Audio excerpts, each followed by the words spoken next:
업적 시리즈 7탄 윤석열 대통령 과학우주 데이터 디지털 국정편. 여러분 안녕하십니까? 선애국TV 김선기입니다. 오늘은 업적 시리즈 7탄 과학 우주 데이터 디지털 국정편입니다. 드디어 미래로 가는 문을 열 시간입니다.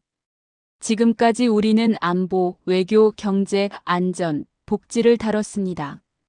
이것들은 모두 중요합니다. 하지만 오늘 다룰 주제는 조금 다릅니다. 이것은 미래 그 자체입니다. 디지털, 데이터, 인공지능, 우주. 이 단어들을 들으면 어떤 생각이 드십니까? 멀게 느껴지십니까?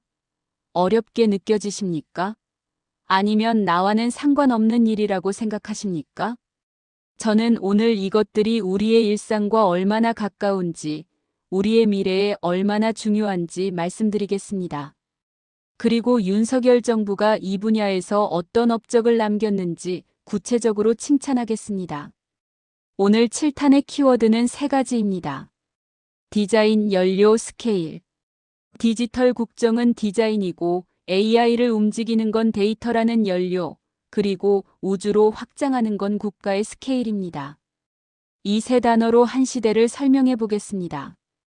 복잡하게 들리십니까? 걱정 마십시오. 제가 최대한 쉽게 구체적으로 여러분이 체감할 수 있게 설명하겠습니다. 끝까지 함께 해주십시오. 먼저 디지털 플랫폼 정부부터 시작하죠. 행정은 결국 시민 여정의 디자인입니다. 디지털 플랫폼 정부라는 말을 들어보셨습니까? 어렵게 들립니다. 하지만 핵심은 단순합니다. 정부 서비스를 스마트폰 앱처럼 쉽고 편리하게 만드는 것입니다. 과거의 행정은 어땠습니까? 복잡했습니다. 민원을 하나 처리하려면 여러 곳을 돌아다녀야 했습니다. 동사무소 가고, 구청 가고, 은행 가고, 다시 동사무소 가고, 서류를 떼고, 또 떼고, 또 떼고. 하루가 다 갑니다. 왜 이렇게 복잡했을까요? 정부 부처들이 따로 놀았기 때문입니다. 행정안전부는 행정안전부대로, 국토교통부는 국토교통부대로, 보건복지부는 보건복지부대로 시스템을 만들었습니다. 서로 연결되지 않았습니다. 국민은 그 사이를 헤매야 했습니다. 윤석열 정부는 이것을 바꿨습니다. 민원인이 부처를 헤매지 않게 한 화면에서 신청 확인 지급이 끝나도록 흐름을 재배치하는 게 핵심이었어요. 예를 들어볼까요? 출산지원금을 신청한다고 합시다. 과거에는 어땠을까요? 먼저 동사무소에 가서 출생신고를 합니다. 그러면 주민등록 등본을 받습니다. 그것을 들고 구청 복지과에 갑니다. 출산지원금을 신청합니다. 서류를 제출합니다. 그런데 소득증명서도 필요합니다라고 합니다. 다시 국세청 홈페이지에 가서 소득증명서를 뗍니다. 다시 구청에 갑니다. 그러면 통장 사본도 필요합니다라고 합니다. 은행에 가서 통장 사본을 뗍니다. 다시 구청에 갑니다. 며칠이 걸립니까? 며칠이 걸립니다. 갓 출산한 산모가 이것을 할 수 있습니까? 힘듭니다. 이제는 어떻습니까? 스마트폰으로 정부 24앱을 엽니다. 출산지원금 신청을 클릭합니다. 기본 정보는 이미 자동으로 채워져 있습니다. 이름, 주민등록번호, 주소. 다 연동되어 있습니다. 출생신고도 병원에서 전자로 처리되어 이미 반영되어 있습니다. 통장 번호만 입력하면 끝입니다. 5분이면 신청이 완료됩니다. 며칠 후 심사 결과가 문자로 옵니다. 승인되었습니다. 며칠 후 돈이 통장에 입금됩니다. 이것이 디지털 플랫폼 정부입니다. 불필요한 창을 지우고 자동 채움으로 서류 중복을 걷어내고 모바일 중심으로 접근성을 열어놓으면 시민 입장에선 느껴집니다. 예전엔 왜 이렇게 돌아가야 했지? 바로 이 감탄이 성과예요. 이것은 단순히 기술의 문제가 아닙니다. 디자인의 문제입니다. 사용자 경험, 즉 UX, 유저 익스피리언스의 문제입니다. 과거에는 정부 중심으로 설계했습니다. 우리 부처는 이런 서류가 필요해. 우리는 이런 절차를 거쳐야 해. 정부 편의가 우선이었습니다. 이제는 국민 중심으로 설계합니다. 국민이 가장 쉽게 할 수 있는 방법이 뭐지? 불필요한 단계를 어떻게 줄일 수 있지? 국민 편의가 우선입니다. 행정을 바꿨다기보다 사용자 경험을 바꿨다고 표현하는 게 맞습니다. 국정의 UX 리디자인이죠. 이것은 작은 변화처럼 보이지만 엄청난 변화입니다. 연간 수억 건의 민원이 처리됩니다. 각 민원에서 1시간씩만 절약되어도 어떻게 됩니까? 수억 시간이 절약됩니다. 국민의 시간이 절약되는 것입니다. 시간은 돈입니다. 시간은 삶의 질입니다.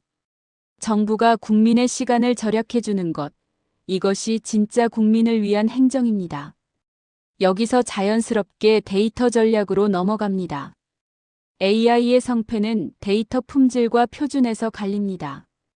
여러분, AI, 인공지능에 대해 들어보셨죠? 요즘 가장 뜨거운 주제입니다. 챗GPT, 자율주행차, 의료진단 AI. 온 세상이 AI 이야기를 합니다. 그런데 AI가 무엇으로 작동하는지 아십니까? 데이터입니다. 데이터가 AI의 연료입니다. 자동차가 휘발유로 달리듯 AI는 데이터로 달립니다. 좋은 데이터가 있으면 좋은 AI가 나옵니다. 나쁜 데이터가 있으면 나쁜 AI가 나옵니다. 쓰레기를 넣으면 쓰레기가 나온다는 말이 있습니다. 가비지 인, 가비지 아웃. AI도 마찬가지입니다. 그래서 데이터 전략이 중요합니다. 많이 모았다고 끝이 아니고 찾기 쉽고 결합하기 쉽고 안전하게 쓰기가 가능해야 해요. 데이터를 많이 모으는 것은 어렵지 않습니다. 요즘은 데이터가 넘쳐납니다. 문제는 그 데이터를 어떻게 정리하고 어떻게 연결하고 어떻게 안전하게 활용하느냐입니다. 예를 들어 볼까요? 정부는 엄청난 데이터를 가지고 있습니다. 인구 데이터, 교통 데이터, 건강 데이터, 경제 데이터. 하지만 이 데이터들이 따로 놀았습니다. 행정안전부의 데이터는 행정안전부 시스템에만 있습니다. 국토교통부의 데이터는 국토교통부 시스템에만 있습니다. 서로 연결되지 않습니다. 합쳐서 분석할 수 없습니다. 더 큰 문제는 표준이 없다는 것입니다. 같은 주소라는 데이터인데 A 부처는 서울시 종로구 세종대로 1이라고 적고 B 부처는 서울 종로구 세종대로 1번지라고 적습니다. 컴퓨터가 보기에는 다른 주소입니다. 연결할 수 없습니다. 윤석열 정부는 이것을 정리했습니다. 그래서 공공데이터의 개방 범위와 메타데이터 표준을 손보고 개인이 자신의 정보를 주권적으로 관리 제공할 수 있는 마이데이터 루트를 넓히는 방향으로 설계를 미는 겁니다. 메타데이터는 데이터에 대한 데이터입니다. 쉽게 말하면 데이터의 설명서입니다. 이 데이터가 무엇인지, 언제 만들어졌는지, 어떤 형식인지 설명하는 정보입니다. 메타데이터 표준을 만들면 무슨 일이 생깁니까? 서로 다른 시스템의 데이터를 쉽게 연결할 수 있습니다. 마치 레고 블록처럼 서로 딱딱 맞춰집니다. 마이 데이터는 더 중요합니다. 이것은 내 데이터는 내가 관리한다는 개념입니다. 과거에는 어땠습니까? 내 데이터가 여기저기 흩어져 있었습니다. 은행의 내 금융 데이터, 병원의 내 건강 데이터, 통신사의 내 통신 데이터. 내가 통제할 수 없었습니다. 마이데이터 시스템에서는 어떻습니까? 내가 내 데이터를 모을 수 있습니다. 그리고 내가 원하는 곳에 제공할 수 있습니다. 물론 내 동의 하에. 예를 들어 대출을 받으려고 합니다. 은행은 내 소득을 확인하고 싶어 합니다. 과거에는 내가 직접 소득증명서를 떼어서 제출해야 했습니다. 마이데이터에서는 내가 은행에 권한을 줍니다. 국세청에 내 소득 데이터를 확인하세요. 그러면 은행이 즉시 확인합니다. 나는 서류를 뗄 필요가 없습니다. 목표는 간단합니다. 허락된 목적 안에서 최소한의 마찰로 최대의 효용을. 이 원칙이 정착되면 민간 서비스의 연동 비용이 줄고 혁신의 속도가 붙습니다. 데이터가 잘 정리되고 표준이 잡히고 안전하게 공유되면 무슨 일이 생깁니까? 혁신이 폭발합니다. 스타트업이 새로운 서비스를 만들 때 가장 큰 장벽이 무엇입니까? 데이터를 구하는 것입니다. 데이터가 없으면 AI 서비스를 만들 수 없습니다. 하지만 정부가 공공 데이터를 개방하면 스타트업들이 그 데이터를 활용해서 새로운 서비스를 만듭니다. 교통 데이터로 내비게이션 앱을 만들고, 날씨 데이터로 농업 예측 서비스를 만들고, 범죄 데이터로 안전지도 앱을 만듭니다. 이것이 데이터 경제입니다. 데이터가 경제 성장의 엔진이 되는 것입니다. 인프라도 빠질 수 없죠. AI가 달리려면 컴퓨팅 파워와 네트워크라는 도로가 있어야 합니다. AI를 개발하려면 엄청난 컴퓨팅 파워가 필요합니다. 컴퓨팅 파워는 컴퓨터의 계산 능력입니다. 쉽게 말하면 얼마나 빠르게 계산할 수 있는가입니다. 챗GPT 같은 AI를 학습시키려면 얼마나 많은 계산이 필요할까요? 상상을 초월합니다. 수천, 수만 대의 GPU, 그래픽스 프로세싱 유닛 그래픽스 프로세싱 유닛가 몇 달 동안 돌아갑니다. 비용이 수백억, 수천억 원입니다. 개인이나 작은 회사가 이것을 감당할 수 있습니까? 불가능합니다. 그래서 인프라가 필요합니다. 정부나 대기업이 큰 컴퓨팅 인프라를 만들고 연구자나 스타트업이 그것을 사용할 수 있게 해야 합니다. 데이터 센터는 전력 냉각망을 함께 설계해야 경제성이 나오고, 서비스는 지연 시간을 낮출수록 체감 품질이 확 올라갑니다. 데이터 센터는 수많은 서버가 모여 있는 거대한 건물입니다. 서버는 뜨겁습니다. 계속 계산하면 열이 납니다. 그래서 냉각이 필요합니다. 에어컨을 계속 돌려야 합니다. 전력 소비가 엄청납니다. 데이터 센터를 어디에 지을까요? 전기가 싸고 냉각이 쉬운 곳이 좋습니다. 시원한 기후, 저렴한 전기. 그래서 북유럽 국가들이 데이터 센터를 많이 유치합니다. 한국은 어떻습니까? 전기값이 비교적 저렴하고 인터넷 속도가 세계 최고입니다. 좋은 조건입니다. 이것을 활용해야 합니다. 네트워크도 중요합니다.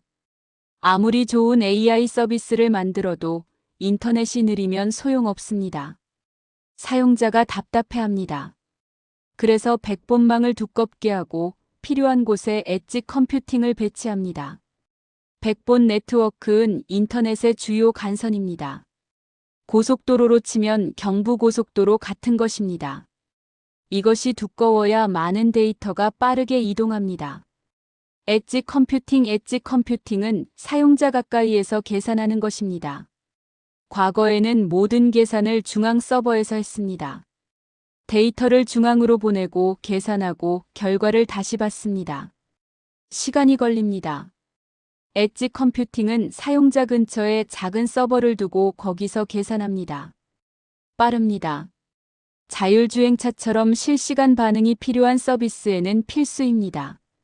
연구자 스타트업이 실험한 모델을 바로 배포까지 이어가려면 플랫폼형 컴퓨팅 파스, 플랫폼 애즈 어 서비스로 실험 배포 간극을 줄여줘야 하죠. 파스는 플랫폼을 서비스로 제공하는 것입니다. 연구자가 AI 모델을 개발했습니다. 이것을 실제 서비스로 만들려면 과거에는 서버를 구축하고 네트워크를 설정하고 보안을 설정하고 복잡했습니다. 파스를 쓰면 클릭 몇 번으로 배포됩니다. 플랫폼이 모든 것을 알아서 처리합니다. 연구자는 모델 개발에만 집중하면 됩니다. 장비 자체보다 쓰임새를 중심에 둔 접근입니다. 중요한 것은 서버를 몇 대 가지고 있느냐가 아닙니다. 그 서버로 무엇을 할 수 있느냐입니다. 다음은 반도체 디지털 제조 생태계입니다. 한 나라의 경쟁력은 한 회사의 성과가 아니라 생태계의 두께에서 나옵니다. 한국은 반도체 강국입니다. 삼성, SK 하이닉스, 세계 최고의 메모리 반도체 회사들입니다.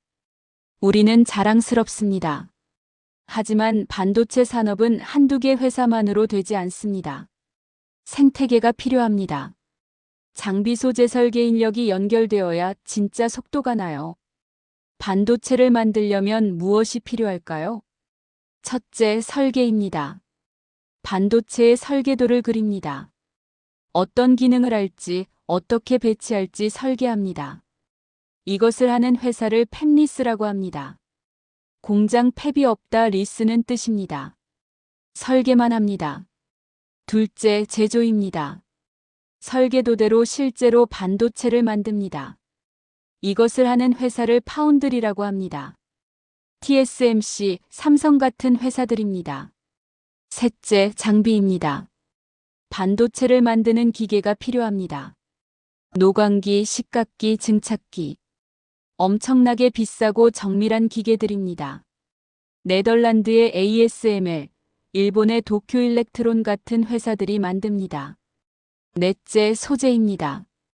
반도체를 만드는 재료가 필요합니다. 실리콘 웨이퍼, 포토레지스트, 특수가스. 일본이 강합니다. 2019년에 일본이 한국에 수출 규제를 했던 것이 바로 이 소재들입니다. 다섯째, 인력입니다. 이 모든 것을 할 수 있는 사람이 필요합니다. 반도체 설계 엔지니어, 공정 엔지니어, 장비 엔지니어. 이 모든 것이 유기적으로 연결되어야 합니다. 한 곳이 막히면 전체가 막힙니다. 이것이 생태계입니다. 그래서 대기업의 플래그십 라인만 보는 게 아니라 중소 팹리스 장비사가 테스트에서 양산으로 넘어갈 수 있게 브릿지를 깔아주는 게 중요합니다. 대기업은 자체적으로 할 수 있습니다. 돈도 있고 인력도 있고 설비도 있습니다. 하지만 중소기업은 어렵습니다. 좋은 아이디어가 있어도 실제로 만들어 볼 방법이 없습니다. 파운드리는 대량 생산만 받습니다. 소량 시제품은 안 받습니다. 비용이 너무 비쌉니다. 그래서 정부가 브릿지를 놓습니다. 시제품 제작을 지원하는 파운드리를 만들거나 비용을 보조합니다. 중소기업이 시제품을 만들어서 테스트할 수 있게 합니다. 잘 되면 양산으로 넘어갑니다. 표준과 인증, 납품대금 회전 같은 보이는 안 보이는 규칙을 정비하는 건 지루해 보이지만 체감 효과는 큽니다. 표준은 왜 중요할까요? 부품이 호환되어야 합니다. A 회사가 만든 부품이 B 회사의 장비에 들어가야 합니다. 표준이 없으면 각자 제멋대로 만듭니다. 호환이 안 됩니다. 인증도 중요합니다. 반도체는 정밀도가 생명입니다. 불량품이 섞이면 안 됩니다. 그래서 엄격한 품질 인증이 필요합니다. 납품대금 회전은 특히 중요합니다. 중소기업의 가장 큰 어려움이 무엇입니까? 현금 흐름입니다. 부품을 납품했는데 대금을 6개월 후에 받습니다. 그 사이에 월급을 줘야 하고 재료를 사야 하고 세금을 내야 합니다. 돈이 없습니다. 빚을 내야 합니다. 이자가 쌓입니다. 대금을 빨리 받으면 숨통이 트입니다. 그 돈으로 다음 생산을 합니다. 선순환이 됩니다. 한마디로 말하면 함께 빨라지게 만드는 설계입니다. 대기업만 빠른 것이 아니라 중소기업도 함께 빨라집니다. 생태계 전체가 빨라집니다. 그러면 국가 경쟁력이 올라갑니다. 오늘의 하이라이트, 우주 경제로 가볼까요? 우주는 발사체만이 아닙니다. 발사체 위성 데이터 활용 서비스까지가 한 세트예요. 우주 이야기를 하면 사람들은 먼저 로켓을 떠올립니다. 거대한 로켓이 불을 뿜으며 하늘로 솟구치는 장면. 멋있습니다. 감동적입니다. 하지만 그것이 끝입니까?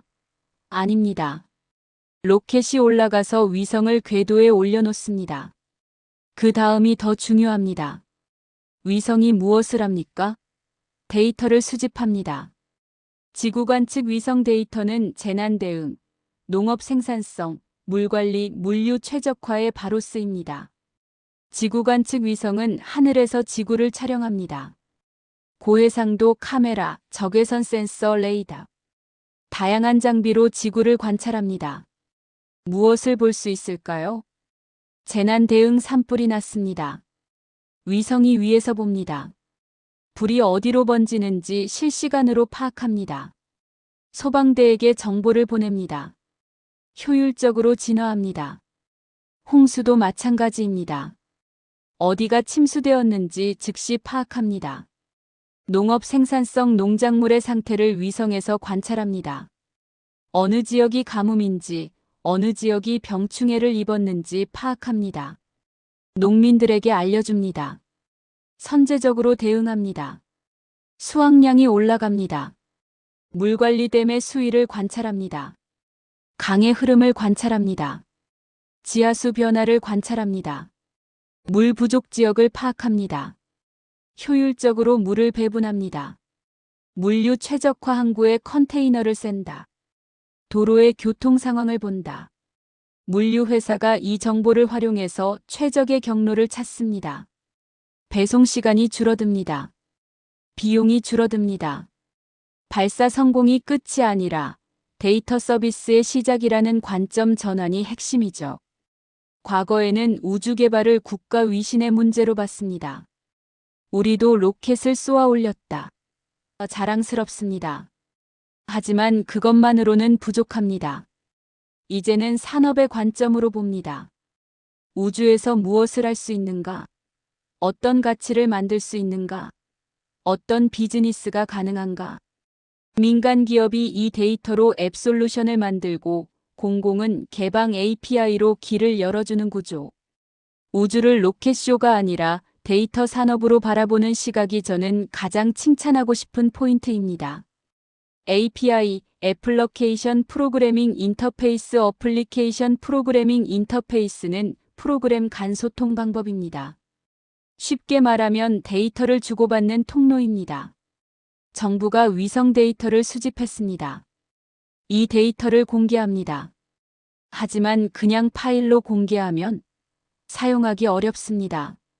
다운로드 받아서 가공해서 분석해야 합니다. API로 공개하면 프로그램이 직접 데이터를 가져갑니다. 실시간으로, 자동으로. 민간 기업이 이 API를 사용해서 서비스를 만듭니다. 예를 들어 농업 스타트업이 위성 데이터 API를 사용합니다. 농작물 상태를 분석하는 앱을 만듭니다. 농민들에게 판매합니다. 비즈니스가 됩니다. 일자리가 생깁니다. 경제가 성장합니다. 이것이 우주 경제입니다. 로켓을 쏘는 것이 끝이 아닙니다. 그것으로 무엇을 하느냐가 중요합니다. 혁신을 하려면 규제 혁신 방식도 바뀌어야 하죠. 다 풀자와 다 막자 사이엔 넓은 회색지대가 있습니다. 새로운 기술, 새로운 서비스가 나올 때마다 문제가 생깁니다. 규제입니다. 기존 법과 규정이 새로운 것을 막습니다. 예를 들어 자율주행차를 개발했습니다. 하지만 도로교통법은 운전자가 핸들을 잡아야 한다고 규정합니다. 자율주행차는 운전자가 핸들을 잡지 않습니다. 불법입니다. 시험도 못합니다. 드론 배송 서비스를 만들었습니다. 하지만 항공법은 사람이 탄 비행기만 상정합니다. 무인 비행체는 어떻게 해야 할지 규정이 없습니다. 못합니다. 이렇게 되면 혁신이 막힙니다. 새로운 기술을 개발해도 실제로 사용할 수 없습니다. 다른 나라는 앞서 나가는데 우리만 뒤처집니다. 그렇다고 규제를 다 풀어버릴 수 있습니까? 그것도 문제입니다. 안전이 중요합니다. 개인정보 보호도 중요합니다. 무분별하게 풀면 사고가 납니다. 여기서 정답은 샌드박스 가드레일입니다. 샌드박스는 모래상자라는 뜻입니다. 어린이들이 모래상자에서 놉니다. 상자 안에서는 마음대로 할 수 있습니다. 하지만 상자 밖으로는 나갈 수 없습니다. 규제 샌드박스도 마찬가지입니다. 제한된 조건에서 빨리 시험하고 데이터 개인정보 안전성에 대한 명확한 경계를 깔아 기업이 예측 가능하게 움직이게 합니다. 자율주행차를 예로 들어볼까요? 전국 도로에서 바로 운행하게 할 수는 없습니다. 위험합니다. 하지만 막을 수도 없습니다. 개발해야 하니까요. 샌드박스를 만듭니다. 특정 지역, 예를 들어 판교의 일부 도로를 지정합니다. 그 안에서는 자율주행차 시험 운행을 허용합니다. 단, 안전요원이 동승해야 합니다. 속도는 시속 30km 이하입니다. 사고 발생 시 즉시 보고해야 합니다. 이런 조건 하에서 시험합니다. 데이터를 모읍니다. 안전성을 검증합니다. 문제가 없으면 범위를 넓힙니다. 점점 확대합니다. 결국 전국으로 확대합니다. 가드레일은 안전 난간입니다. 고속도로 옆에 있는 난간입니다. 차가 도로 밖으로 나가지 못하게 막습니다. 규제에서 가드레일은 명확한 경계입니다. 이것은 절대 안 된다는 선을 긋는 것입니다. 예를 들어 개인정보는 가드레일입니다. 개인의 동의 없이 개인정보를 사용하면 안 된다. 이것은 절대선입니다. 샌드박스 안에서도 지켜야 합니다. 안전도 가드레일입니다. 사람의 생명을 위협하는 실험은 안 된다. 이것도 절대선입니다. 이렇게 샌드박스와 가드레일을 조합하면 혁신과 안전의 균형을 맞출 수 있습니다. 기업은 예측 가능하게 움직입니다. 이 범위 안에서는 할 수 있구나. 이것은 절대 안 되는구나. 명확합니다. 전자문서 전자서명 표준을 깔아 거래 비용을 낮추는 것도 같은 맥락이에요. 혁신의 속도와 안전의 균형 말은 쉽지만 설계가 있어야 작동합니다. 과거에는 종이 문서에 도장을 찍었습니다. 계약서, 증명서 모든 것이 종이였습니다. 불편했습니다. 시간이 걸렸습니다. 이제는 전자문서입니다. PDF로 만들고 전자서명을 합니다. 빠릅니다. 편리합니다. 하지만 문제가 있었습니다. 표준이 없었습니다. A 회사는 A 방식으로 전자서명을 합니다. B 회사는 B 방식으로 합니다. 서로 호환이 안 됩니다. A 회사의 전자서명을 B 회사가 인정하지 않습니다. 표준을 만들면 모두가 같은 방식으로 합니다. 서로 인정합니다. 거래 비용이 줄어듭니다. 이제 디지털 인재 얘기를 빼놓을 수 없겠죠. 강의 수는 중요하지 않습니다. 무엇을 만들었는지, 어디에 썼는지가 핵심이에요. 아무리 좋은 기술이 있어도 그것을 다룰 사람이 없으면 소용없습니다. 인재가 핵심입니다. 과거의 인재 교육은 어땠습니까? 강의실에서 이론을 배웠습니다. 교수님이 칠판에 쓰고 학생들이 받아 적고 시험을 봤습니다. 몇 학점을 받았는지가 중요했습니다. 취업할 때도 마찬가지였습니다. 어느 대학을 나왔는지, 학점이 몇인지, 토익 점수가 몇인지. 스펙이 중요했습니다. 하지만 이것이 실력을 보장합니까? 아닙니다. 학점이 좋아도 실제로 일을 못하는 사람이 있습니다. 토익 만점을 받아도 영어로 의사소통을 못하는 사람이 있습니다. 그래서 대학 기업이 공동으로 과제를 설계하고 결과물을 곧바로 채용평가와 연결하는 트랙이 힘을 갖습니다. 대학과 기업이 협력합니다. 기업이 실제 과제를 줍니다. 우리 회사는 이런 문제가 있다. 이것을 해결해달라. 학생들이 팀을 만들어서 프로젝트를 합니다. 몇 달 동안 실제로 만듭니다. 앱을 만들거나 AI 모델을 개발하거나 하드웨어를 제작합니다. 실제 결과물이 나옵니다. 기업이 그것을 평가합니다. 이 팀은 잘했네. 채용하자. 프로젝트가 곧 채용평가입니다. 따로 면접을 볼 필요가 없습니다. 이미 실력을 증명했으니까요. 재직자 교육도 모듈형 야간 온라인으로 바꾸면 일을 하면서 스킬을 올릴 수 있어요. 이미 직장에 다니는 사람들도 계속 배워야 합니다. 기술이 빠르게 변하니까요. 5년 전에 배운 기술은 이제 쓸모없을 수 있습니다. 하지만 회사를 그만두고 학교에 갈 수는 없습니다. 생계가 있으니까요. 그래서 모듈형 교육입니다. 짧은 과정으로 나뉘어 있습니다. 파이썬 기초 4주, 머신러닝 입문 6주. 필요한 과정만 골라서 듣습니다. 야간 수업도 합니다. 퇴근 후 저녁 7시부터 10시까지. 주말 수업도 있습니다. 온라인 수업도 많습니다. 집에서 편하게 들을 수 있습니다. 일하면서 스킬을 업그레이드 할 수 있습니다. 회사를 그만두지 않아도 됩니다. 포트폴리오로 말하고 프로젝트로 증명하는 문화. 이게 인재 정책의 중심으로 들어왔다는 점이 좋습니다. 포트폴리오는 자기가 한 일을 모아놓은 것입니다. 저는 이런 프로젝트를 했습니다. 이런 결과물을 만들었습니다. 실제 증거를 보여줍니다. 학벌이나 학점이 아니라 실제로 무엇을 할 수 있는지를 보여주는 것입니다. 이것이 진짜 실력입니다. 기술이 삶에 닿는 지점은 헬스 스마트 시티입니다. 기술은 그 자체로는 의미가 없습니다. 사람들의 삶을 개선해야 의미가 있습니다. 디지털 기술이 우리 일상에 어떻게 적용될까요? 개인의 동의 하에 건강 데이터를 묶어 맞춤형 관리를 돕고 도시의 교통에너지 안전을 센서 데이터 관제로 페루프로 돌립니다. 디지털 헬스케어를 생각해 봅시다. 내 건강 데이터가 여기저기 흩어져 있습니다. A병원의 진료 기록, B병원의 검사 결과, C 약국의 처방 기록, 웨어러블 기기의 운동 데이터, 수면 데이터. 이것들을 합치면 내 건강에 대한 전체 그림이 그려집니다. AI가 분석합니다. 당신은 고혈압 위험이 높습니다. 운동을 늘리세요. 소금 섭취를 줄이세요. 맞춤형 조언을 줍니다. 정기적으로 모니터링합니다. 이상 신호가 감지되면 즉시 알려줍니다.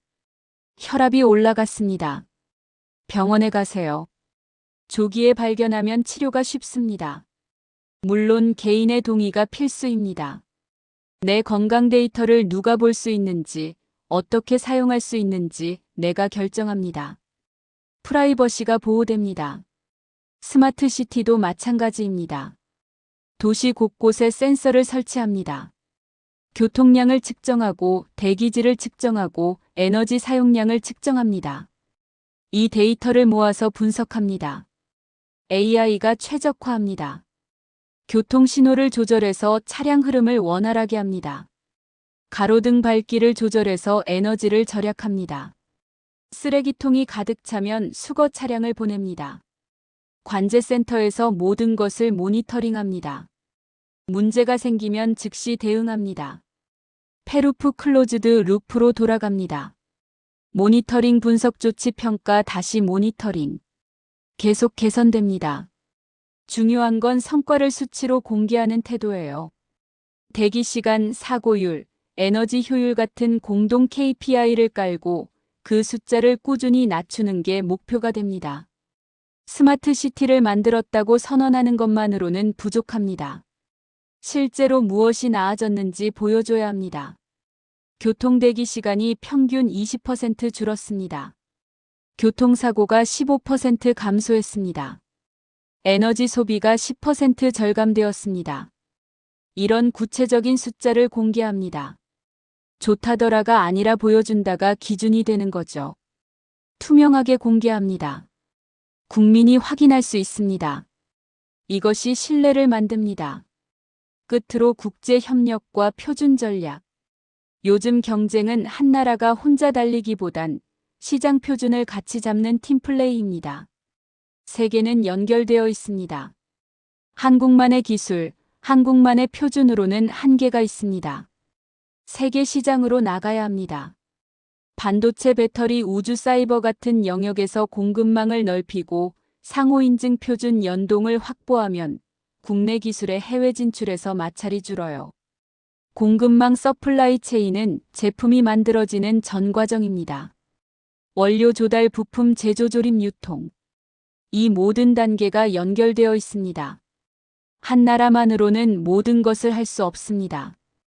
원료는 A 나라에서, 부품은 B 나라에서, 조립은 C 나라에서 여러 나라가 협력합니다. 코로나19 때 무슨 일이 있었습니까? 공급망이 끊겼습니다. 중국에서 부품이 안 들어왔습니다. 생산이 중단되었습니다. 큰 문제가 되었습니다. 그 후 각국은 공급망의 중요성을 깨달았습니다. 한 나라에만 의존하면 위험합니다. 여러 나라와 협력해야 합니다. 다변화해야 합니다. 한국도 마찬가지입니다. 반도체, 배터리 같은 핵심 산업에서 여러 나라와 협력합니다. 미국, 유럽, 일본, 동남아. 안정적인 공급망을 구축합니다. 상호 인증도 중요합니다. 한국에서 인증받은 제품이 다른 나라에서도 인정받아야 합니다. 그래야 수출이 쉽습니다. 과거에는 어땠습니까? 한국에서 인증받고 미국 가서 또 인증받고 유럽 가서 또 인증받고 시간과 비용이 많이 들었습니다. 상호 인증 협정을 맺으면 한번 인증받으면 여러 나라에서 인정합니다. 수출이 훨씬 쉬워집니다. 표준도 마찬가지입니다. 세계 표준을 따라야 합니다. 그래야 호환됩니다. 예를 들어 전기차 충전 표준입니다.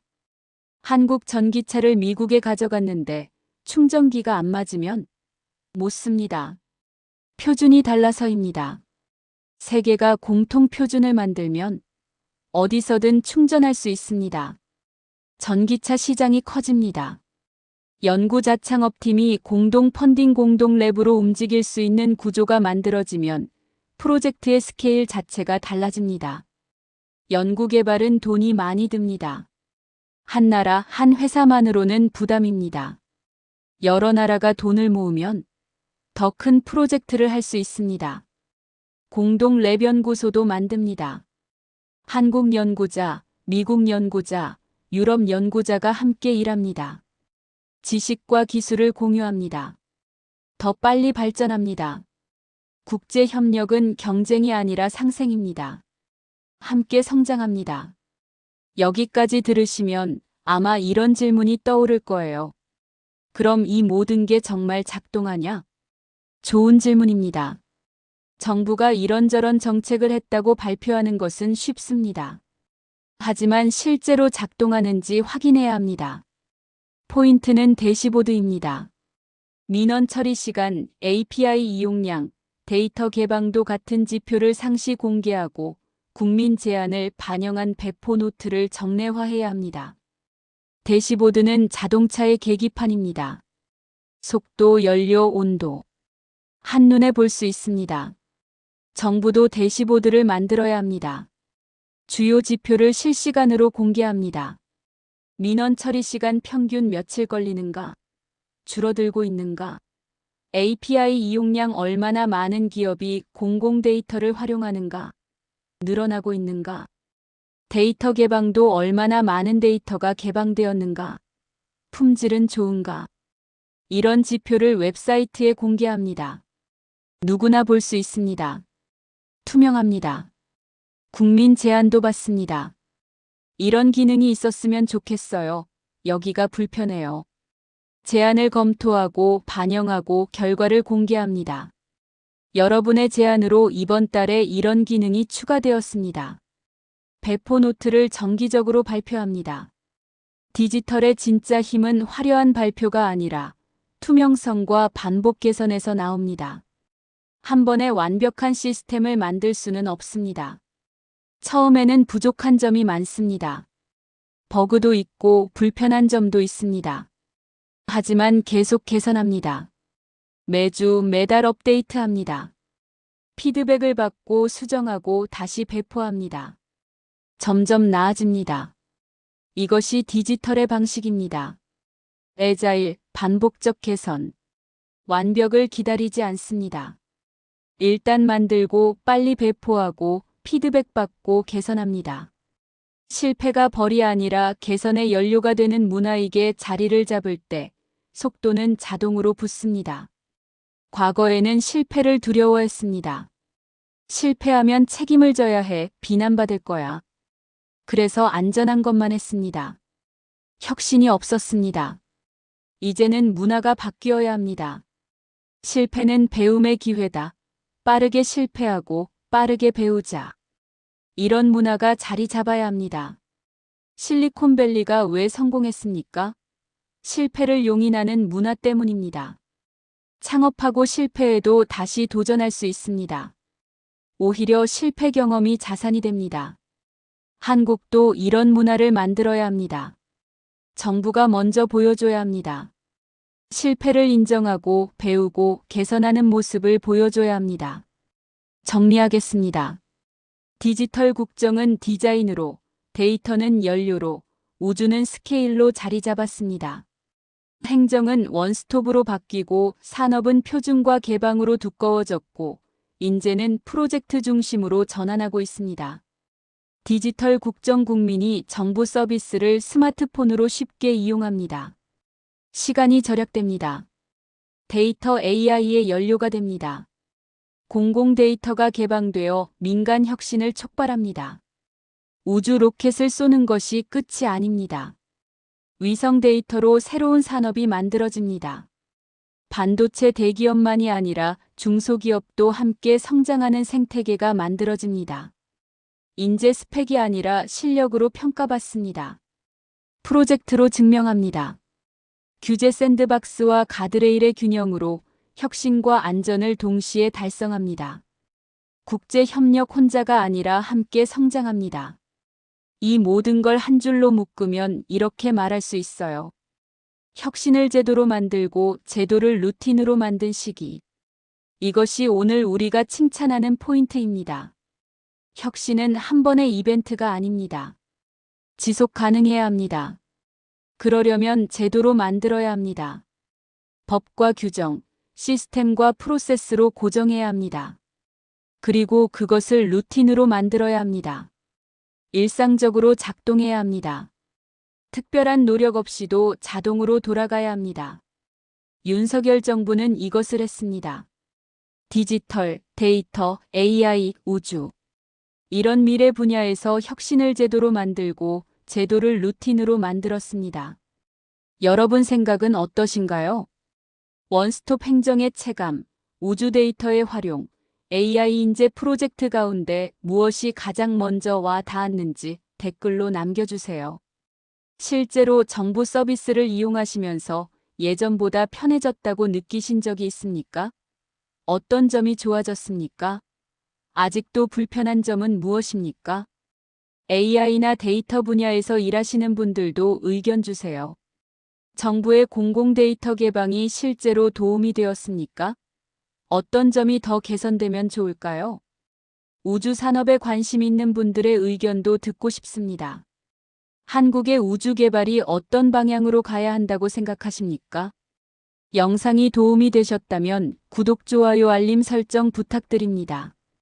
여러분의 구독과 좋아요가 저에게 큰 힘이 됩니다.